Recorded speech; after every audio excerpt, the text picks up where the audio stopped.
Hello everyone और study with Shreya में आप सभी का स्वागत है। आज की हमारी जो लाइव क्लास है वो बहुत ही इंटरेस्टिंग होने वाली है, तो बिना किसी देरी के सीधे शुरू करते हैं। बिल्कुल, आप सभी का स्टडी विद श्रेया चैनल पर बहुत बहुत ऊर्जावान स्वागत है। आज का हमारा जो टॉपिक है वो है जैन धर्म। तो बिना समय बर्बाद किए हम सीधे स्लाइड 1 की तरफ बढ़ते हैं, जो है जैन धर्म एक परिचय। इसमें सबसे पहला पॉइंट है कि ये एक बहुत ही प्राचीन धर्म है। दूसरा पॉइंट है जिन का अर्थ। दरअसल जैन शब्द की उत्पत्ति जिन से हुई है, जिसका मतलब होता है विजेता। सर, एक मिनट, क्या यहाँ विजेता का मतलब किसी राजा या फिर युद्ध जीतने वाले से है? क्योंकि हिस्ट्री में तो विजेता का मतलब वही होता है ना? नहीं, यही तो इस धर्म की सबसे बड़ी वैचारिक क्रांति है। यहाँ किसी बाहरी युद्ध या तलवार से जीतने की बात नहीं हो रही है। यहाँ विजेता का मतलब है जिसने अपनी इच्छाओं, अपने क्रोध और अपनी इंद्रियों पर विजय पाली हो। और इसीलिए स्लाइड का चौथा पॉइंट है स्व सहायता धर्म। मतलब आपको अपना उद्धार खुद करना है, कोई भगवान या शक्ति आकर चमत्कार नहीं करेगी। अच्छा, मतलब ये पूरी तरह से एक सेल्फ हेल्प टाइप का दर्शन है। एकदम सही। और हाँ, यहाँ एक बहुत बड़ा एग्जाम पॉइंट है, इसे मेरी सीक्रेट टिप मानकर नोट कर लो। एग्जाम में अक्सर जिन का शाब्दिक अर्थ पूछा जाता है और इसका सही जवाब है इंद्रियों पर विजय प्राप्त करने वाला। हाँ, मैंने हाईलाइट कर लिया है सर। तो ये जो स्व सहायता वाली बात है, इसमें मार्गदर्शन के लिए कोई तो होता होगा ना? बिल्कुल। और यहीं पर हमारा अगला कॉन्सेप्ट आता है तीर्थंकर, क्योंकि आपको एक पथ प्रदर्शक या गाइड की जरूरत तो पड़ेगी ही इस मुश्किल रास्ते पर। तीर्थंकर शब्द का मतलब होता है फोर्ड बिल्डर, मतलब एक ऐसा व्यक्ति जो इस जीवन और मरण के भवसागर को पार कराने के लिए एक रास्ता बनाता है, एक ब्रिज बनाता है। और जैन धर्म में ऐसे कुल 24 तीर्थंकर हुए हैं, जिनमें सबसे पहले हैं ऋषभदेव। तो मतलब ये लोग भगवान नहीं है, बल्कि एक तरह से रास्ता दिखाने वाले महापुरुष हैं, जिन्होंने खुद वो रास्ता पार किया और बाकी सबको सिखाया। Exactly. ये भगवान नहीं है, ये गाइड्स हैं। और एक बहुत ही इंटरेस्टिंग एग्जाम पॉइंट यहाँ आता है, जो एग्जाम्स में अक्सर पूछा जाता है। हमारा जो सबसे प्राचीन वेद है ऋग्वेद, उसमें भी इन पहले तीर्थंकर ऋषभदेव और 22वें तीर्थंकर अरिष्टानेमी, जिन्हें नेमिनाथ भी कहते हैं, इन दोनों का नाम साफ तौर पर दर्ज है। ओह वाओ, ऋग्वेदा में भी इनका जिक्र है। मतलब ये कितना पुराना कॉन्सेप्ट है। तो सर, पहले तीर्थंकर तो ऋषभदेव हो गए, बाकी के जो इम्पोर्टेंट तीर्थंकर हैं शुरुआती, उनके बारे में भी थोड़ा बताइए ना। हाँ, तो देखो, पहले तीर्थंकर ऋषभदेव थे, जिनका प्रतीक या सिंबल बैल यानी बुल है। फिर सीधे 23वें तीर्थंकर पर आते हैं, जो बहुत प्रोमिनेंट है, पार्श्वनाथ। इनका प्रतीक सर्प यानी स्नेक है। एक और खास बात जो सबको पता होनी चाहिए, ये सभी 24 तीर्थंकर जन्म से क्षत्रिय थे, ब्राह्मण नहीं। अच्छा, क्षत्रिय थे सभी। सर, मैंने कहीं पढ़ा था कि जो 23वें तीर्थंकर हैं पार्श्वनाथ जी, उनका जन्म बनारस के किसी रॉयल फैमिली में हुआ था। मुझे इनके बारे में थोड़ा और जानना था। हाँ, बिल्कुल सही पढ़ा है तुमने। वो बनारस के राज परिवार से थे और पार्श्वनाथ जी का कंट्रीब्यूशन बहुत बड़ा है। एक और एग्जाम पॉइंट सभी लोग नोट करेंगे यहाँ। पार्श्वनाथ जी ने 4 महाव्रत दिए थे: अहिंसा, सत्य, अस्तेय यानी चोरी न करना, और अपरिग्रह यानी संपत्ति इकट्ठा ना करना। और इसमें जो 5वां महाव्रत है ब्रह्मचर्य, वो बाद में आकर महावीर स्वामी ने जोड़ा था। ओह अच्छा, तो ओरिजिनल 4 ही थे, 5वां बाद में ऐड हुआ। तो सर, अब डायरेक्टली महावीर स्वामी पर ही आते हैं ना। उनका बैकग्राउंड कैसा था? उनकी अर्ली लाइफ कैसी थी? चलो हम लोग चलते हैं 6th सेंचुरी बीसी में। महावीर जी का जन्म 540 बीसी में वैशाली के पास एक जगह है कुंडग्राम, वहां हुआ था। इनका कुल जिनात्रिका था। इनके पिता का नाम सिद्धार्थ और माता का नाम त्रिशाला था। ये उनकी अर्ली लाइफ का बेसिक स्ट्रक्चर है। वेट, माता का नाम त्रिशाला, ये वही है ना जो लिच्छवी राजा चेटका की बहन थी? तो सर, मेरा एक लॉजिक है यहाँ, अगर उनकी माता इतने पावरफुल राज परिवार से थीं, तो क्या इस रॉयल कनेक्शन से जैन धर्म को फैलने में या किंग्स का सपोर्ट मिलने में काफी हेल्प मिली होगी? अरे बहुत बढ़िया ऑब्जर्वेशन है तुम्हारा, बिल्कुल सही पकड़ा है। इस रॉयल कनेक्शन ने एक्चुअली उनको सोसाइटी के एलीट क्लास और राजाओं के बीच अपनी बात रखने में बहुत मदद की। और सुनो, ये एक और बहुत इंपॉर्टेंट एग्जाम पॉइंट है। स्टेट पीसीएस एग्जाम्स का तो ये फेवरेट सवाल है। महावीर स्वामी का जन्म स्थान जो कि कुंडग्राम है, और उनकी माता का वंश जो कि लिच्छवी है, ये डायरेक्ट एग्जाम में आते हैं। इसे लिख लो। हाँ सर, लिख लिया, कुंडग्राम और लिच्छवी वंश। पर सर, सोचने वाली बात ये है कि अगर इतना रॉयल परिवार, इतना आराम, फिर उन्होंने घर क्यों छोड़ दिया? और उनकी तपस्या के बारे में भी कुछ सुनने में आता है। वही तो सबसे हैरान करने वाली बात है। राजमहल का सारा सुख छोड़कर महावीर जी ने 30 साल की उम्र में घर त्याग दिया और उसके बाद अगले 12 सालों तक उन्होंने बहुत कठोर तपस्या की, जिसे काया क्लेश कहा गया है। वेट, काया क्लेश, ये वर्ड ही सुनने में थोड़ा डरावना लग रहा है। क्या ये खुद को फिजिकली टॉर्चर करने जैसा कुछ था? नहीं, इसको टॉर्चर मत समझो। इसको ऐसे समझो, ये शरीर को चरम कष्ट देकर आत्मा को शुद्ध करने की एक प्रोसेस थी। जैन फिलॉसफी मानती है कि हमारे बुरे कर्म एक फिजिकल धूल की तरह आत्मा पर चिपक जाते हैं। तो उस धूल को जलाने के लिए, आत्मा को क्लीन करने के लिए बॉडी को एक्सट्रीम कष्ट देना पड़ता है। इस इंटेंस तपस्या को ही काया क्लेश कहते हैं। और एक एग्जाम पॉइंट यहाँ नोट कर लो, ग्रह त्याग की एज एग्जाम में सीधे पूछी जाती है, जो कि 30 वर्ष है। ओके, 30 साल की एज में घर छोड़ा और 12 साल तक काया क्लेश किया, तो मतलब 42 की एज में जाके उन्हें वो सुप्रीम नॉलेज मिला होगा। एग्जैक्टली। एज 42 में जिम्बीग्रम नाम की एक जगह पर ऋजुपालिका नदी के तट पर एक साल वृक्ष के नीचे उन्हें ज्ञान प्राप्ति हुई, जिसे जैन धर्म में कैवल्या कहते हैं। इसके बाद ही वो महावीर कहलाए और उन्हें निर्ग्रंथ भी कहा गया, जिसका मतलब है बंधनों से मुक्त। सर, एक छोटा सा डाउट था यहाँ। एक नॉर्मल इंसान को जो दुनिया का ज्ञान होता है और ये जो कैवल्या है, इन दोनों में एक्चुअली फर्क क्या है? बहुत बड़ा फर्क है। ये लो एक और एग्जाम पॉइंट, ध्यान से सुनना। नॉर्मल ज्ञान और कैवल्या में ये अंतर है कि कैवल्या वो सुप्रीम अवस्था है जब इस पूरे ब्रह्मांड, इस यूनिवर्स का कुछ भी जानना बाकी ना रहे। इसे अनंत ज्ञान कहते हैं। मतलब पास्ट, प्रेजेंट, फ्यूचर सब कुछ बिल्कुल क्लियर दिखने लगता है। वाओ, मतलब एक तरह से यूनिवर्स का सोर्स कोड मिल जाना। पर सर, उस टाइम पर सडनली ऐसी क्या जरूरत पड़ गई थी कि लोग इस नए धर्म की तरफ इतने अट्रैक्ट होने लगे? I mean, बैकग्राउंड में क्या चल रहा था सोसाइटी में? इसका कनेक्शन हिस्ट्री के एक बड़े पिक्चर से है। 6th सेंचुरी BC तक आते आते वैदिक धर्म में कर्मकांड यानी रिचुअल्स बहुत ज्यादा कॉम्प्लेक्स हो गए थे। ब्राह्मण वर्चस्व बहुत बढ़ गया था। तो एक तरह से जैन धर्म इन जटिल कर्मकांडों और इनइक्वालिटी के खिलाफ एक शांतिपूर्ण विद्रोह था। अच्छा, तो क्या महावीर स्वामी ने आम लोगों से इजीली कनेक्ट करने के लिए कोई अलग तरीका अपनाया था? क्योंकि उस टाइम तो संस्कृत चलती थी ना। बिल्कुल सही सवाल, और ये डायरेक्ट एग्जाम पॉइंट भी है तुम्हारा। उन्होंने कनेक्ट करने के लिए भाषा का बड़ा स्मार्ट यूज किया। उन्होंने संस्कृत की जगह प्राकृत और कन्नड़ा जैसी आम लोक भाषाओं में अपने उपदेश दिए, जिससे आम जनता उनकी बातों को इजीली समझ पाई। Make sense.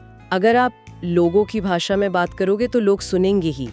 और सर, उस टाइम तो लोहे के टूल्स, आयरन टूल्स का भी यूज शुरू हो गया था ना, तो एग्रीकल्चरल और ट्रेड में भी तो चेंजेस आ रहे होंगे। हाँ, और ये इसके उदय का दूसरा सबसे बड़ा कारण था। वर्ण व्यवस्था में निचली जातियों को जैन धर्म ने सम्मान दिया। साथ ही लोहे के औजारों से कृषि और व्यापार बहुत तेजी से बढ़ रहा था। नए शहर बस रहे थे। तो इस नए इकोनॉमिक सेटअप में किस क्लास या किस वर्ग ने जैन धर्म को सबसे ज्यादा सपोर्ट किया और क्यों?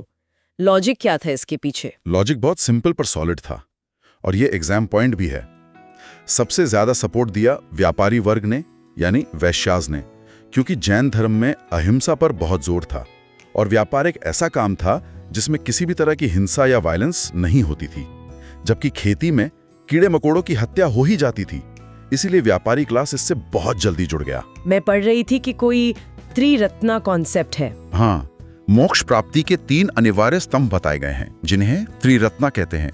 सम्यक विश्वास, सम्यक ज्ञान और सम्यक आचरण, यानी राइट फेथ, राइट नॉलेज और राइट कंडक्ट। पर सर, सिर्फ सही ज्ञान होना काफी नहीं है क्या? जैसे हमें पता होता है क्या सही है, पर आचरण मतलब करना जरूरी है। यही तो कैच है। सिर्फ नॉलेज होना काफी नहीं है, उस ज्ञान के अनुसार अपने जीवन को ढालना यानी आचरण करना सबसे जरूरी है। अगर तुम आचरण नहीं कर रहे तो उस ज्ञान का कोई फायदा नहीं। और सभी लोग ये एग्जाम पॉइंट मार्क करेंगे। बुद्ध धर्म के त्रिरत्न हैं बुद्धा, धम्मा और संघ। लेकिन जैन धर्म के त्रिरत्न हैं नॉलेज, फेथ और कैरेक्टर। इसे KFC ट्रिक से याद रख सकते हो। इन दोनों में बिल्कुल कंफ्यूज नहीं होना है। KFC, नॉलेज, फेथ, कैरेक्टर, ये ट्रिक सच में काफी हैंडी है। लिख लिया मैंने। और सर आचरण को सही रखने के लिए जो उन्होंने 5 नियम बताए थे, वो 5 महाव्रत, उनके बारे में थोड़ा और बताइए। हाँ, ये 5 कड़े नियम थे। अहिंसा, सत्य, अस्तेय, अपरिग्रह और ब्रह्मचर्य। इन सब में सबसे सख्त और स्ट्रिक्ट नियम अहिंसा था। उनका मानना था कि छोटे से छोटे जीव को भी नुकसान नहीं पहुंचाना चाहिए। पर सर एक प्रैक्टिकल डाउट है, अगर अहिंसा इतनी ज्यादा स्ट्रिक्ट थी कि बिल्कुल किसी जीव को नहीं मारना, तो सोसाइटी के हर क्लास ने इसको फॉलो कैसे किया होगा? I mean, सबके लिए तो पॉसिबल नहीं होगा ना। और यही एक बहुत बड़ा एग्जाम पॉइंट बनकर निकलता है। तुम्हारा डाउट बिल्कुल वैलिड है। समाज का हर वर्ग इसको नहीं अपना पाया। जैसे मैं पहले बता रहा था, जो किसान थे उनके लिए पॉसिबल ही नहीं था, क्योंकि खेती करते टाइम मिट्टी के कीड़े या फसल बचाने के लिए पेस्ट को मारना उनकी मजबूरी थी, जो कि अहिंसा के खिलाफ था। इसलिए फार्मर्स बड़े पैमाने पर इस धर्म से नहीं जुड़ पाए। राइट। खेती में तो वायलेंस अवॉइड करना इम्पॉसिबल है।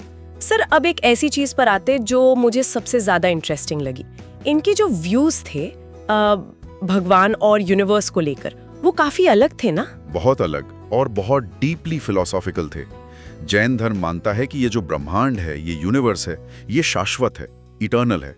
इसे किसी ईश्वर ने या किसी भगवान ने नहीं बनाया है, बल्कि ये तो कॉस्मिक लॉज या प्राकृतिक नियमों पर ऑटोमेटिकली चल रहा है। वेट, क्या मतलब वो लोग भगवान को मानते ही नहीं थे? ऐसा कैसे हो सकता है एक धर्म में? इसे ध्यान से समझना, ये भी एग्जाम पॉइंट है। ऐसा नहीं है कि वो ईश्वर को बिल्कुल नकारते हैं। वो ईश्वर को इस दुनिया का सृष्टिकर्ता यानी क्रिएटर नहीं मानते हैं, लेकिन वो ईश्वर को एक सिद्ध पुरुष के रूप में जरूर मानते हैं, जिसने अपना आत्मज्ञान पा लिया हो। और एक और इंटरेस्टिंग बात, उन्होंने तीर्थंकर यानी जिन का स्थान ईश्वर से भी ऊपर रखा है। अच्छा, मतलब क्रिएटर वाली पोजीशन नहीं दी, बट एक परफेक्ट सोल की तरह देखा। वाओ! एक और बहुत भारी वर्ड है मेरे नोट्स में, अनेकांतवादा। ये थोड़ा कॉम्प्लिकेटेड लग रहा है, इसको सिंपल एग्जांपल से समझाइए ना। अनेकांतवादा को हम थियरी ऑफ प्लूरलिज्म कह सकते हैं। इसका बेसिक मतलब है कि सत्य यानी ट्रूथ के कई चेहरे होते हैं। द्रव्य, गुण, पर्याय। हमारा जो दिमाग है ना, वो एक बार में सच का सिर्फ एक ही हिस्सा देख पाता है। हमारी सोच हमेशा अधूरी होती है। अच्छा, मतलब हम जिसे सच मान रहे हैं वो एक्चुअली में आम जिंदगी में जरूरी नहीं कि सिर्फ वही इकलौता सच हो, बाकी लोगों का पर्सपेक्टिव भी सच हो सकता है। एग्जैक्टली, ये बिल्कुल वही बात है। और ये एक सीधा एग्जाम पॉइंट है। पूछा जाता है कि अनेकांतवादा किस धर्म का मुख्य सिद्धांत या ऑन्टोलॉजी है, तो इसका आंसर हमेशा जैन धर्म होगा। ओके, मार्क कर लिया। बस सर इसी के साथ एक और क्लोजली रिलेटेड टर्म लिखा है, श्यादवादा। अगर अनेकांतवादा और श्यादवादा दोनों ही रियलिटी के अलग पर्सपेक्टिव्स की बात करते हैं, तो इन दोनों में फर्क क्या हुआ? ये दोनों टर्म्स अक्सर स्टूडेंट्स को कंफ्यूज करते हैं, इसलिए इस एग्जाम पॉइंट को बहुत ध्यान से सुनो। अनेकांतवादा एक सोच है, एक थॉट प्रोसेस है कि सच कई तरह का होता है, जबकि श्यादवादा उस सोच को दूसरों के सामने व्यक्त करने का, प्रेजेंट करने का तरीका है। श्यादवादा बहुत विनम्रता सिखाता है। शायद का अर्थ ही होता है शायद या हो सकता है। यह सिखाता है कि आप कभी 100% परफेक्ट सच बोलने का दावा नहीं कर सकते। आपको बोलना चाहिए, मेरे हिसाब से शायद ये ऐसा है। ओह, मतलब अनेकांतवादा कॉन्सेप्ट है और श्यादवादा उसको बोलने की लैंग्वेज है। कितना डीप है ये। पर सर, इतनी अच्छी और फ्लेक्सिबल फिलॉसफी होने के बाद भी जैन धर्म में आगे चलकर आपस में डिविजन्स क्यों हो गए? इस कहानी में एक बड़ा ट्विस्ट आता है, और इसका रीजन फिलॉसफी नहीं बल्कि नेचर था। महावीर स्वामी की मृत्यु के करीब 200 साल बाद मगध में 12 साल लंबा एक बहुत ही भयानक अकाल पड़ा। भूखमरी मच गई थी। ओ, तो फिर मॉन्क्स ने क्या किया? जिंदा कैसे रहे? इस भूखमरी से बचने के लिए एक जैन संत थे भद्रबाहु। वो अपने फॉलोअर्स को लेकर दक्षिण भारत यानी आज के कर्नाटका चले गए। जबकि एक और संत थे स्थूलाबाहु। वो और उनके फॉलोअर्स उस अकाल को झेलने के लिए मगध में ही रुके रहे। तो जब 12 साल बाद सब नॉर्मल हुआ और वो साउथ वाले वापस आए, तो क्या इन दोनों ग्रुप्स में झगड़ा या लड़ाई हुई आपस में? हाँ, वापस आने पर काफी मतभेद हुए। और इससे पहले कि मैं आगे बढ़ूं, एक एग्जाम पॉइंट जरूर नोट करना। भद्रबाहु जब कर्नाटका गए थे तो उनके साथ मौर्य साम्राज्य के संस्थापक चंद्रगुप्त मौर्य भी अपना राजपथ छोड़कर श्रवणबेलागोला चले गए थे। ये एग्जाम में कई बार पूछा गया है। अच्छा, चंद्रगुप्त मौर्य भी उन्हीं के साथ गए थे। ओके, पर सर वो झगड़ा क्यों हुआ इन दोनों ग्रुप्स के बीच में? झगड़ा रूल्स को लेकर था। जो लोग मगध में रुके थे स्थूलाबाहु के साथ, उन्होंने अकाल के दौरान अपने नियमों में थोड़ी ढील दे दी थी। वो लोग सफेद कपड़े पहनने लगे थे, तो विभाजन हो गया। स्थूलाबाहु के अनुयायी श्वेतांबर कहलाए, यानी सफेद वस्त्र पहनने वाले, जो थोड़े उदारवादी या लिबरल थे, और भद्रबाहु के अनुयायी दिगंबर कहलाए, जो नग्न रहते थे और बहुत कठोर तपस्वी थे। तो ये डिवीजन हो गया उनमें। पर सर क्या महिलाओं को मोक्ष को लेकर भी इनकी सोच में कोई फर्क आ गया था इस डिवीजन के बाद? बहुत बड़ा फर्क था, और ये डायरेक्ट एग्जाम पॉइंट है। दिगंबर संप्रदाय मानता है कि महिलाओं को मोक्ष पाने के लिए पहले अगले जन्म में पुरुष रूप में जन्म लेना होगा, जबकि श्वेतांबर थोड़े लिबरल थे। उनका मानना है कि महिलाएं इसी जन्म में फीमेल फॉर्म में ही मोक्ष पा सकती हैं। ये तो काफी अलग पर्सपेक्टिव्स हैं। सर, अब थोड़ा इनके लिटरेचर पर आते हैं। जो महावीर जी के ओरिजिनल ज्ञान थे, उनको लिखा कैसे गया? महावीर जी के ज्ञान को संकलित किया गया, जिसे आगम साहित्य कहते हैं। इसमें 12 अंगा शामिल हैं, जो मुख्य रूप से प्राकृत और अर्धमागधी भाषा में थे। इसके अलावा बाद में गैर आगम साहित्य भी लिखा गया, जो संस्कृत, तमिल और बाकी भाषाओं में था। तो एक तरह से लोकल भाषा यूज करने से ये धर्म आम लोगों तक इजीली पहुंच गया। बिल्कुल, और लिटरेचर के सेक्शन से एक बहुत इंपॉर्टेंट एग्जाम पॉइंट बनता है। कर्नाटक साहित्य के शुरुआती विकास में, अर्ली डेवलपमेंट में, सबसे बड़ा योगदान जैन धर्म और जैन लेखकों का ही रहा है। इसको सभी ध्यान में रखें। ओह, कर्नाटका लिटरेचर, लिख लिया सर। और लिटरेचर के साथ साथ आर्किटेक्चर के बारे में भी थोड़ा बता दीजिए। मंदिर, गुफाएं। आर्किटेक्चर में उनका कंट्रीब्यूशन बहुत शानदार रहा है। पत्थरों पर उकेरी गई कई गवाहियां हैं, जैसे उड़ीसा की उदयगिरी और एलोरा की गुफाएं, राजस्थान में दिलवारा के मंदिर, गुजरात में पलेताना के मंदिर, और कर्नाटक के श्रावण बेलागोला में गोमतेश्वरा की विशाल मूर्ति। सर, कर्नाटक के जो मंदिर हैं जैन धर्म के, उनका कोई स्पेसिफिक नाम है क्या? हाँ, उनको बासदी कहा जाता है। और आर्किटेक्चर से एक बड़ा एग्जाम पॉइंट समझो। इन मंदिरों के सामने एक बहुत ही खूबसूरत अलंकृत खंबा खड़ा किया जाता था। इसे मनस्तंभा कहते हैं, और ये मनस्तंभा इस बात का प्रतीक होता था कि इस मंदिर को किसी राजा या शाही परिवार का संरक्षण मिला हुआ है। मनस्तंभा, ओके, गॉट इट। पर सर, एक डाउट और है। ये जो सारा नॉलेज और लिटरेचर है, इसको इफेक्टिवली किताबों में ऑर्गेनाइज करने में तो बहुत लंबा टाइम लगा होगा ना? लंबा टाइम, सदियां लग गई थी। इनकी जो ऐतिहासिक बैठकें होती थीं, उन्हें जैन संगीतियां या काउंसिल्स कहते हैं। पहली संगीति 3री शताब्दी ईसा पूर्व में पाटलिपुत्र में हुई थी, स्थूलाभद्र के नेतृत्व में। लेकिन ये फाइनल नहीं थी। तो फाइनल कब हुई? ये एग्जामिनर का फेवरेट जाल है, यहाँ फंसना मत। ये एग्जाम पॉइंट अलर्ट है। नॉलेज को फाइनल रूप देने वाली दूसरी संगीति बहुत बाद में 512 एडी में गुजरात के वल्लभी में हुई थी, देवर्धि शमा शमणा के नेतृत्व में। यानी 12 अंगों का जो अंतिम संकलन है, वो वल्लभी में हुआ था। पाटलिपुत्र में तो सिर्फ शुरुआत हुई थी। ओह, एग्जाम में ये श्योरली कंफ्यूज कर सकता है। पाटलिपुत्रा वर्सेस वल्लभी। क्लियर हो गया सर। अब सर, इस सेशन के एंड की तरफ आते हुए एक बड़ा कॉमन सवाल दिमाग में आता है। उस टाइम जैन धर्म और बुद्ध धर्म दोनों साथ साथ चल रहे थे, पर बुद्ध धर्म तो पूरी दुनिया में फैल गया, जैसे चाइना, जापान, पर जैन धर्म मेनली इंडिया तक ही लिमिटेड क्यों रह गया? ये क्वेश्चन इंटरव्यू लेवल तक पूछा जाता है। इन दोनों धर्मों की कॉन्टेम्परेरी हिस्ट्री सेम टाइम की है। दोनों में कुछ सिमिलर बातें भी हैं, जैसे दोनों ईश्वर को नहीं मानते, पर आत्मा पर दोनों के विचार अलग हैं।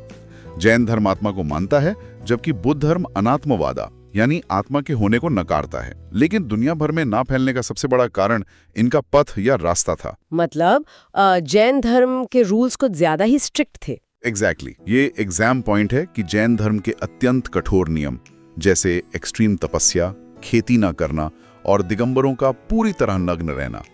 अब सोचो, यूरोप या किसी ठंडे देश में नग्न रहना प्रैक्टिकल था क्या? नहीं ना। वहीं बौद्ध धर्म का रास्ता मध्यम मार्ग था, जो फ्लेक्सिबल था। जैन धर्म के यही एक्सट्रीम कठोर रूल्स थे, जिसकी वजह से ये बेसिकली भारत के व्यापारी वर्ग तक ही सीमित रह गया। Make sense. बहुत स्ट्रिक्ट लोग हैं तो मासेस उसको फॉलो नहीं कर पाएंगे लंबे टाइम तक। ओके सर, क्लास को रैप अप करने से पहले कुछ ऐसी डिटेल्स हैं क्या जो डायरेक्ट मेमोरी बेस्ड हैं और एग्जाम्स में आती हैं? हाँ, फटाफट एक मेमोरी ट्रिक दे देता हूँ सबको, तीर्थंकरों के प्रतीक याद रखने के लिए। ऋषभ का बैल, महावीर का शेर यानी पहले तीर्थंकर का सिंबल बुल है, और आखिरी यानी 24वें का लायन। बाकी 22वें नेमिनाथ का शंख है और 23वें पार्श्वनाथ का सर्प है। इसे रट लो। ऋषभ का बैल, महावीर का शेर, ये कैची है सब। और कुछ एग्जामिनर ट्रैप जहां गलती हो सकती है? हाँ, एक और ट्रैप है प्लेसेस को लेकर। महावीर स्वामी ने अपना पहला उपदेश पावा में दिया था और उनकी मृत्यु यानी निर्वाण पावापुरी में हुई थी। पावा और पावापुरी एक जैसा लगता है, पर कंफ्यूज नहीं होना। और साथ ही कुछ संरक्षक राजाओं के नाम क्विक नोट्स में डाल लो। अजातशत्रु, चंद्रगुप्त मौर्य और कलिंगा के राजा खारवेला। इन्होंने जैन धर्म को बहुत आगे बढ़ाया। पावा में पहला उपदेश, पावापुरी में निर्वाण। Okay, done. सर, मुझे लगता है आज हमने सारे टॉपिक्स और फैक्ट्स बहुत थरली कवर कर लिए हैं। बिल्कुल। और इस सेशन को एंड करते हुए मैं क्लास में सभी स्टूडेंट्स को और जो भी इस चर्चा को सुन रहे हैं उन सब के लिए एक बहुत ही गहरा विचार छोड़ना चाहता हूँ। हाँ सर, बोलिए। देखो, अगर जैन धर्म में इस संसार को बनाने वाला कोई भगवान नहीं है और इंसान का उद्धार पूरी तरह से सिर्फ उसके अपने कर्मों और उसके स्वप्रयास यानी सेल्फ एफर्ट पर निर्भर है, तो जरा सोचिए, क्या आज की इस आधुनिक दुनिया में हम जो सेल्फ हेल्प, हसिल और कर्मा वाली सोच देखते हैं, उसका असली जन्मदाता ये 2500 साल पुराना जैन दर्शन ही नहीं है? वाओ, वेट, सच में ये बहुत डीप थॉट है। हम लोग आजकल सेल्फ हेल्प बुक्स पढ़ते हैं और सोचते हैं ये सब मॉडर्न कॉन्सेप्ट्स हैं, पर हमारे एंसेस्टर्स ने ये हजारों साल पहले प्रैक्टिकली फॉर्मुलेट कर दिया था। ये अपने आप में एक बहुत बड़ा रेवलेशन है। मैं डेफिनेटली इस पर और सोचने वाली हूँ सेशन के बाद। तो इस डीप थॉट के साथ हम आज की इस लाइव क्लास को यहीं एंड करते हैं। अगली क्लास में मिलेंगे एक नए डीप डाइव के साथ। Thank you so much sir. Thank you everyone. मिलते हैं नेक्स्ट सेशन में। Keep revising.